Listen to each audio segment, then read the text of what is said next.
नमस्कार दोस्तों, स्वागत है आपका फिल्मी मंडे टीवी पर, जहां हर दिन लाते हैं हम आपके लिए डर, रोमांच और रहस्य से भरी कहानियां। आज हम आपको सुनाने जा रहे हैं एक ऐसी कहानी जिसे सुनकर आपके रोंगटे खड़े हो जाएंगे। एक वीरान हवेली, कुछ जिद्दी शहर के लड़के लड़कियां और एक रहस्य जो सदियों से दफन था। ये कोई फिल्मी किस्सा नहीं, बल्कि ऐसी हकीकत है जिसे सुनकर आप रात में अकेले सोने से डरेंगे। तो तैयार हो जाइए, क्योंकि अब शुरू होती है पलट कर मत देखना, एक डरावनी सच्ची कहानी। राजस्थान के एक दूर दराज गांव नारायणपुर में एक पुराना हवेली नुमा मकान था, जिसे गांव वाले काल कोठरी कहते थे। कहते हैं वहां कोई गया तो वापस नहीं आया, मगर समय के साथ लोगों ने उसे भुला दिया था। गांव के बाहर एक कॉलेज का ग्रुप घूमने आया था। वे 7 लोग थे, 4 लड़के और 3 लड़कियां। उन्होंने गांव वालों से पूछकर वहीं ठहरने का मन बनाया, क्योंकि हवेली सुनसान और सस्ती थी। गांव वालों ने उन्हें चेताया, रात होते ही हवेली में मत रहना, वहां कुछ है जो इंसानों को चैन से जीने नहीं देता। लेकिन जैसे अक्सर होता है, शहर के ये युवा गांव की बातों को अंधविश्वास समझ बैठे। वे मुस्कुराकर बोले, हम भूत प्रेत में यकीन नहीं करते। और यूं ही शाम होते होते वे सभी हवेली पहुंच गए। हवेली बाहर से टूटी फूटी पर अंदर बेहद शांत थी। धूल जमी हुई थी, दीवारों पर जाले और हर कोने में वीरानगी का बसेरा था। शाम ढलते ढलते माहौल भारी होने लगा। एक एक कर लाइटें झपकने लगीं, हवा में अजीब सी गंध तैरने लगी। तब उनके साथ आई एक लड़की, नेहा, बोली, तुम लोगों को ये जगह थोड़ी अजीब नहीं लग रही? बाकी सब हंसने लगे, लेकिन उसका चेहरा सच्चे डर से सफेद हो चुका था। रात के 12 बजे आदित्य नाम का लड़का बोला, चलो अब इस हवेली को एक्सप्लोर करते हैं। कहते हैं कि नीचे तहखाना भी है।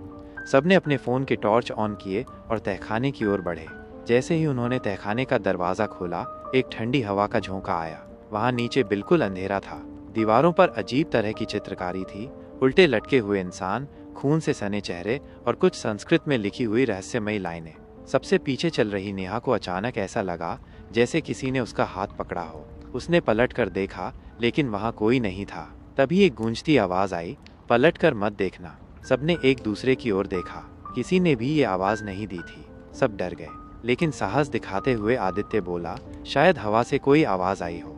आगे बढ़ते हुए वे एक कमरे में पहुंचे, जहां एक लकड़ी की कुर्सी पर एक गुड़िया बैठी थी, पुरानी, जली हुई, और उसकी आंखें इंसानों जैसी असली लग रही थीं। तभी रोहित नाम का लड़का बोला, ये सब ड्रामा है, मैं इस गुड़िया को उठाकर बाहर फेंक देता हूँ। जैसे ही उसने गुड़िया को उठाया, पूरा तहखाना कांपने लगा। दीवारें खुद ब खुद हिलने लगीं। गुड़िया ने रोहित की ओर देखा और उसके मुंह से खून की उल्टी निकलने लगी। सब चिल्लाए और भागने लगे।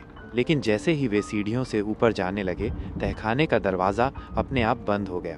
किसी अदृश्य ताकत ने सबको कमरे में कैद कर दिया। अंधेरा गहराता गया और उनके फोन की लाइट्स एक एक कर बंद होने लगी। तभी सामने की दीवार पर एक चेहरा उभरा, बिना आंखों का, खून से सना हुआ और भयानक। वो बोलने लगा, तुमने मेरी शांति भंग की है, अब तुम मेरी दुनिया का हिस्सा बन जाओगे। एक एक कर सभी की चीखें गूंजने लगी। किसी का गला दबाया जा रहा था, कोई दीवार में समा रहा था। नेहा बेहोश हो गई थी, और जब उसकी आंख खुली तो वो खुद को हवेली के बाहर पाई, अकेली, खून से लथपथ। गांव वाले जब वहां पहुंचे तो हवेली वैसी की वैसी थी, लेकिन अंदर कोई नहीं था। 7 में से सिर्फ नेहा बची थी, मगर उसकी आंखें अब किसी और की थी।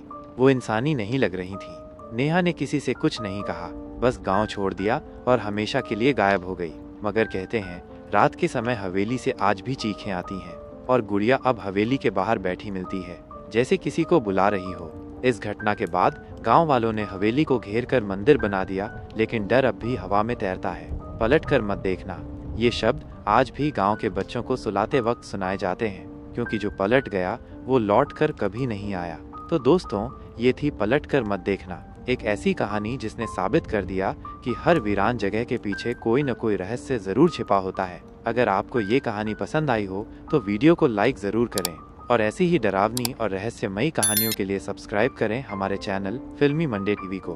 घंटी का बटन दबाना मत भूलिएगा, ताकि अगली बार जब डर दस्तक दे तो आप तैयार हों। मिलते हैं अगली डरावनी कहानी में।